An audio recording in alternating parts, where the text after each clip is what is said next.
Hollywood, welcome to Starlight Mystery Theater and another episode in the series, Matthew Slade, Private Investigator. We invite you to take your seat as Matthew Slade unfolds the story, Find Julie Rayton.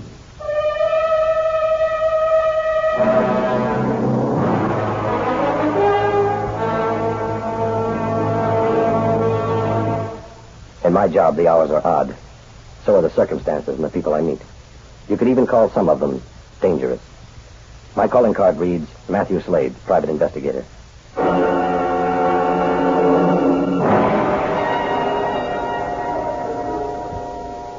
It was 11 a.m. I was calling on a new client. Her name, Lynn Hollander, 23. Attractive and in need of help. That's all Sergeant Sid Dinelli had told me. And I was about to find out the rest for myself.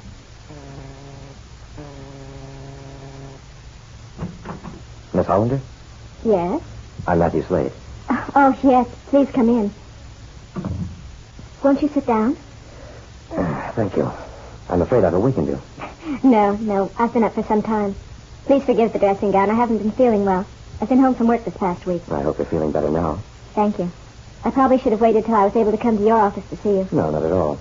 Sergeant Dinelli said you needed help. Did he tell you everything? Not everything.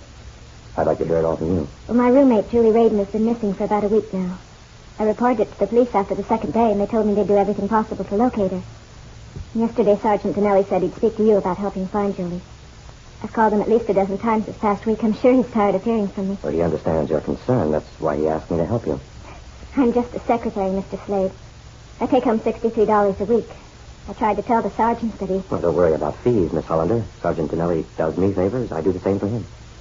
Why would he want to do me a favor? Where friends are concerned, reasons aren't important. But if I were to take a guess, I'd say the good sergeant has a weakness for a pretty face. He didn't seem interested in me. He made no passes. Oh, I didn't mean it that way. Sergeant Dinelli's married, happily married, with 3 kids. Some people are suckers for a quivering puppy with soulful eyes. A pretty face turns Sid's feelings to jelly. I see. I know the symptoms well. You see, I'm also afflicted by a pretty face. Really? Well, maybe when we get to know each other better, I can do something about it. I'll keep that in mind. Now, about Miss Rayton. When did you see her last? It will be a week tomorrow. We were getting ready for work. Julie always left an hour before me. Everything seemed normal that morning? Yes. She didn't act peculiar or say anything that may have struck you as unusual? No. Where does she work? The Marin County Medical Building in South Slade. She's an assistant to Mr. Caldwell, the pharmacist. Did she report for work that morning? Yes. I've spoken with Mr. Caldwell. She worked the entire day, left at her usual time to come home. I guess he was the last to see her. Does she drive a car? Yes. Could she have left the city to visit relatives? Oh, her parents are dead. She has no close relatives. What do you mean, no close relatives? Well, she has a distant cousin in Barstow. She hasn't been in touch with him in years. How about her other associates? She has a few friends. And then I called, claimed to have seen her in the past week. Any boyfriend? A few casual acquaintances.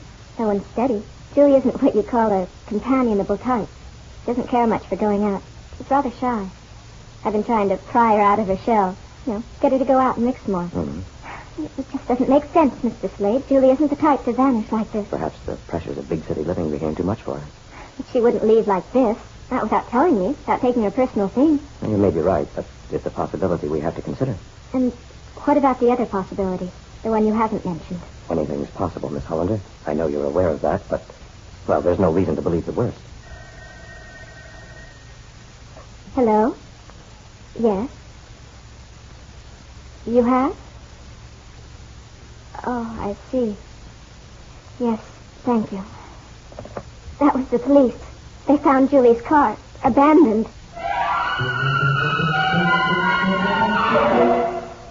I hoped Julie's car would give me a lead to her whereabouts. Sid was in his office when I arrived. Hi, Matt. Hi, Sid. I just came from Lynn Hollander's. Oh, how is she? Well, she's convinced something terrible has happened to her roommate. Where'd they find her car? In the parking lot in the Marin County Medical Building. Mr. Caldwell reported it. He's Miss Rayton's employer. Yeah, I know. Lynn told me. So it's Lynn already. My, you do work fast. No, not really.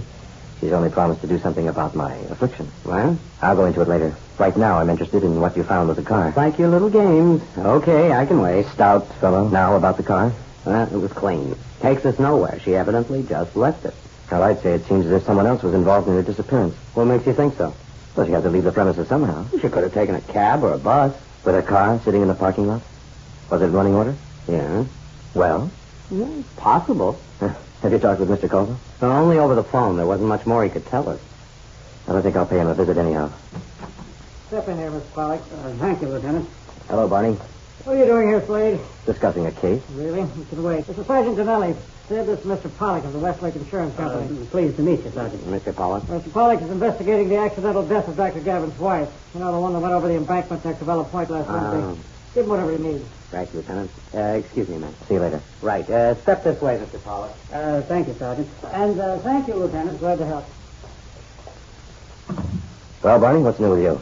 Are you trying to use this office as your own private information center, Slade? Well, now, wait a minute, Barney, old boy. Oh, don't give me that. You know how I feel about you private gumshoes hanging around the department. I'm not hanging around, Lieutenant. Well, make sure you don't. Or can I go now, or are you going to book me for loitering? Stop trying to be funny, Slade. I'll stop trying to be funny if you stop trying to be tough. If you're not out of here in 10 seconds, I will book you for loitering. All right, I'm going, Lieutenant. Thanks for the warm hospitality.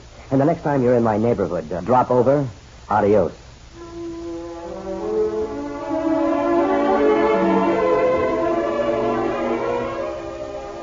I wouldn't nominate Lieutenant Flagg for a fellowship award, but he's not as tough as he likes to pretend.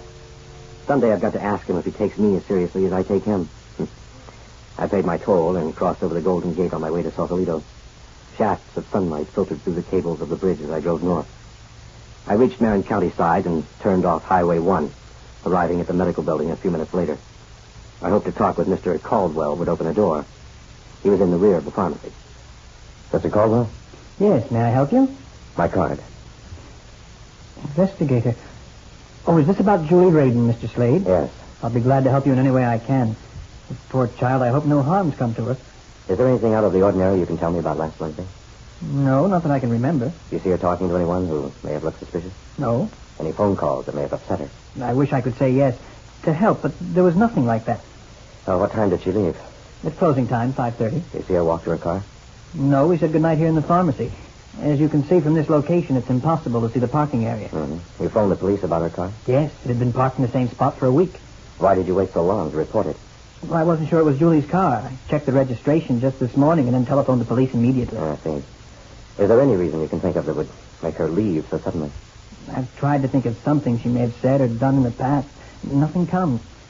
Tell me, have you ever been short on any of your stock, Mr. Caldwell? Stock? Yes. I mean drugs. No, why do you ask? I thought Julie may... Oh, no, Mr. Slade. Julie's not that kind of girl, believe me. I expected to hear you say that, but I had to ask. Well, there doesn't seem to be any reason to... Excuse me. Hello. Oh, yes, doctor. Amprin with codeine. Number 2. 12 tablets. As directed. Mrs. Warnick. Yes, I'll have them ready for her. Yes, goodbye, Dr. Gavin. Dr. Gavin? Yes, he has an office in this building. You know, he lost his wife just last week. It's a terrible accident. I heard about it. It seems the cruel hand of fate struck twice in the same place. Mrs. Gavin and Julie. Sometimes it's hard to understand these things. Well, thank you for your help, Mr. Caldwell. I wish I could do more. Well, the pieces don't always fall together right away. You may have helped without realizing it. Caldwell called it the cruel hand of fate. Was it? Mrs. Gavin's death and Julie Rayton's disappearance occurring on the same day may have been a tragic coincidence. Before I made up my mind about that, I'd have to find out more about the circumstances surrounding Mrs. Gavin's accidental death. And that meant paying another visit to Lieutenant Flagg's Forbidden City. Come in, Matt. Flag around? Yeah, he's with the commissioner. On the carpet, I hope. What brings you back so soon? Well, I've just come from seeing Mr. Caldwell. Did you learn anything? Possibly. Depends on what you can tell me about that accident at Cabela Point last Wednesday. The one involving a Dr. Gavin's wife? No, her car missed the curve and plunged over an embankment. It exploded. That's all she wrote. It was an accident. Any witnesses? No, but from the skid marks, it was obvious she was traveling too fast to make the curve. Mm-hmm. What did that insurance investigator think? Pollock? Yeah. No, he made a thorough investigation. He thought there might be an attempt to defraud his company. It seems Dr. Gavin had a large accidental death policy on his wife. Very interesting. You convinced it was an accident? Yeah. So is the insurance company. They're paying off to the tune of $100,000. You see the body, Sid? Yeah, it was burned quite badly. How was it identified? Dr. Gavin was able to identify her, and... Yes, of course. Why don't you see? He could identify her. You'll probably think I'm completely out of my mind, but I have a hunch that the woman in that car wasn't Mrs. Gavin. Who then? Julie Rayton. Impossible. Maybe. It's a wild hunch, but I know a way I can prove it. Look, get me a court order to have Mrs. Gavin's body exhumed. Now, that is impossible. Why? She was cremated. That's a nice way of getting rid of the evidence, wouldn't you say? A dental records check might have proved me right. No, give the force a little credit. We did make a dental records check. It proved conclusively that Mrs. Gavin was the victim. Well, I guess I was out on a limb, which you just very neatly thought of. Facts are facts. I really thought I was onto something. Any other leads? No, none. Well, listen, Matt, I know you're doing this only because I asked you. Anytime you want to drop it, it's fine with me. Who said anything about dropping it? Oh, I know you're not getting a fee. Look, I don't mind. Hey, you got something going on with this Hollander girl? Could be. Hey, that reminds me. You were going to tell me about that. Oh, yeah. Well, she promised to do something about my affliction. What affliction? Well, the one we both suffer from. We? Yeah, you and me. Didn't you know? We're brothers in malady. What? We have no resistance to a pretty face, Sergeant. Oh, and she's going to do something about that, huh? Mm-hmm. Like what? Well, I'm not too sure, but it might be interesting. Hey, sounds wild. Keep me posted, won't you? You'll be the first to know. Well, don't you have a home, Slade? I have a home, Lieutenant. You'd never know it by the time you spend around here. Look, Barney, I'm here on business. Whose business? Yours or ours? Both. And do I have to remind you that in my line of work it's not unusual? Everything about your line of work is unusual. Do you gentlemen mind if I step in as a mediator? Stay out of this, Sid. Look, Slade's got as much right to be here as anyone else, Barney. Not to interfere in police business for his own personal gain. Well, then let's just say I came here to pay a social call. During duty hours? Which ended 5 minutes ago, Barney. I'm on my own time now. Okay, so you're on your own time. We don't use the department to entertain private guests, Sergeant. I think we've been asked to leave, Mr. Slade. Yes, after you, Mr. Donnelly. Don't get cute, you two. No, we wouldn't think of it. Adios, Barney, old boy. We left Lieutenant Flagg boiling with indignation. 15 minutes later, I arrived at Lynn Hollander's apartment. I tried to think of something encouraging to tell her without stressing the truth. The truth that I still had no idea what had become of Julie Rayton. Mr. Slade, come in. Have you found out anything? I'm afraid not. Oh. Well, I guess we can't expect miracles the first day. Keep your chin up. And keep smiling. That's right. Now let me see those pearly whites. How's this? Pretty. You can thank my dentist. I just had them cleaned. What is it, Matt? Of course. Oh, stupid. I should have realized. What? Do you know the name of Julie's dentist? No, I don't recall. Well, wait, she may have a bill for them. She keeps her bills together. Here. Yes, here. This looks like it. Yeah, let me see that. Yeah, I thought so. What is it, Matt? I may be crawling out on a limb again, but, well, the coincidence is just too strong. What coincidence? Julie's dentist is Dr. Carl Gavin.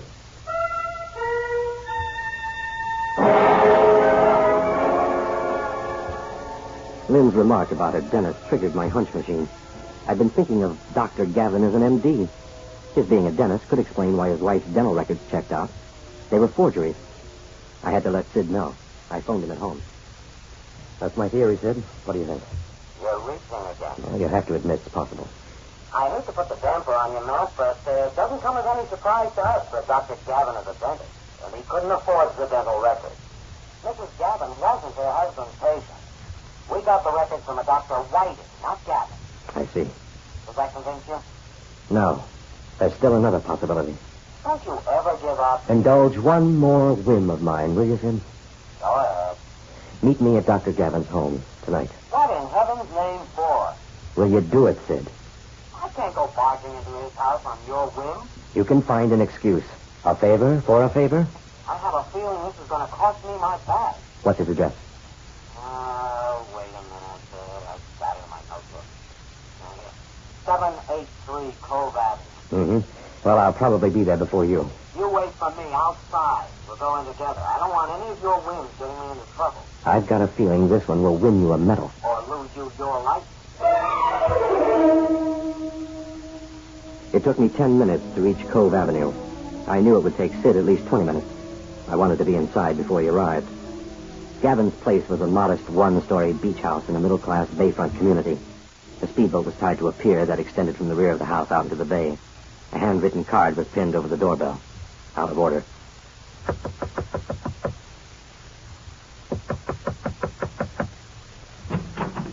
Dr. Gavin? Yes, can I help you? I'm from the Westlake Insurance Company. Oh, I was expecting a Mr. Pollock tomorrow. I'm sorry if I'm intruding. May I come in? Yes, since you're here. Well, sit down, Mr. Slade. Matthew Slade. Forgive me for not phoning first, but I was only a few blocks away. Oh, that's all right. Do you know if Pollock has heard from your home office? I don't believe he has. Oh, then there'll be a longer delay in getting the money. Probably. You insurance people really hate to pay off claims, don't you? Well, not at all, Dr. Gavin. We're in business to pay claims. Well, then why the delay? Oh, I'm sure you realize the necessity of investigating accidental death claims. You know, Doctor, there are unscrupulous people who try to defraud insurance companies. Well, are you insinuating that... Understand me, we have no way of knowing who is and who isn't, so we investigate every claim thoroughly. Very cautious. Now, why are you here? I'd like to get some more information. Well, look, I've told Mr. Pollock everything. It was my understanding he was only waiting for final confirmation. Well, that's true. However, we found out something that disturbed us a little, Doctor. Perhaps you can acquaint us with the truth. What are you inferring? One of your patients told us that you and Mrs. Gavin were on the verge of separating. Who told you that? I believe her name was Julie Rayton. She's since disappeared. Do you care to make a comment, Doctor? When did she tell you that? 2 days ago. She couldn't. She couldn't? Why not? I mean, she... Yes? Just what are you trying to say? All right, Dr. Gavin, I'll be more direct. Julie Rayton is dead, and you killed her. That's not true. He obviously knows the truth. Mrs. Gavin?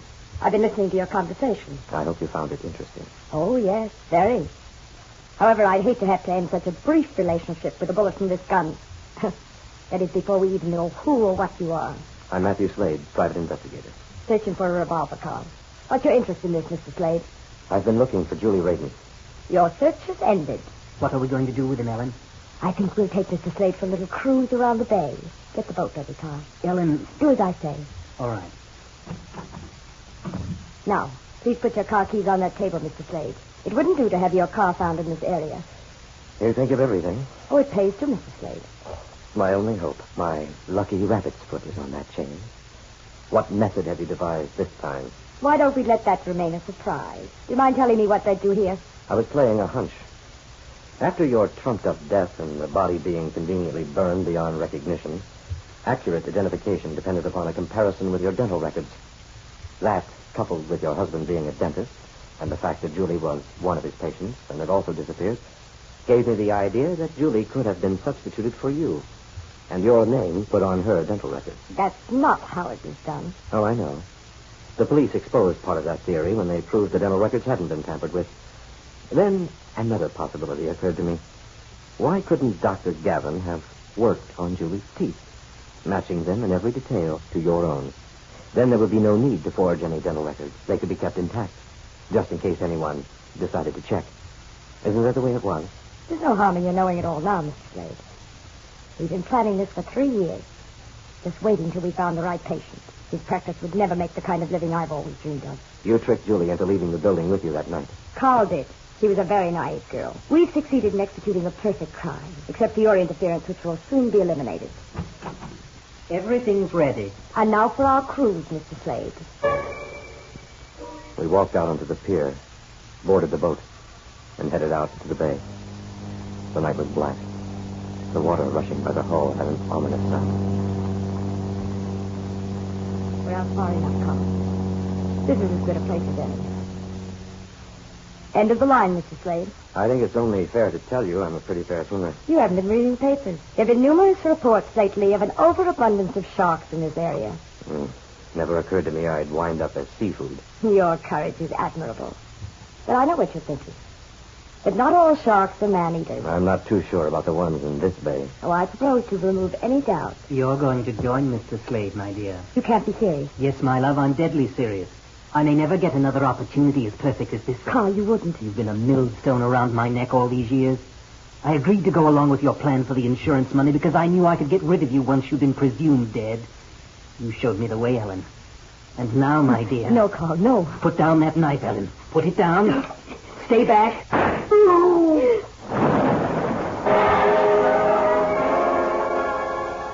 They both fell overboard. Mrs. Gavin's knife found its mark in her husband's chest. His shot had ripped through her neck. Now, she was right about those sharks. They were on them in an instant, ripping and slashing. In a few seconds, it was over.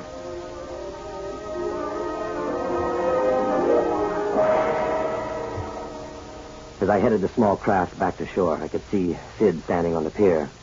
I knew it would be difficult for him to believe the story I had to tell, but that didn't bother me half as much as what I would have to tell Lynn Hollander.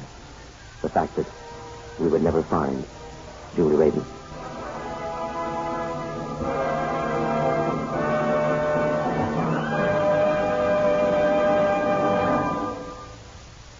This is the United States Armed Forces Radio and Television Service.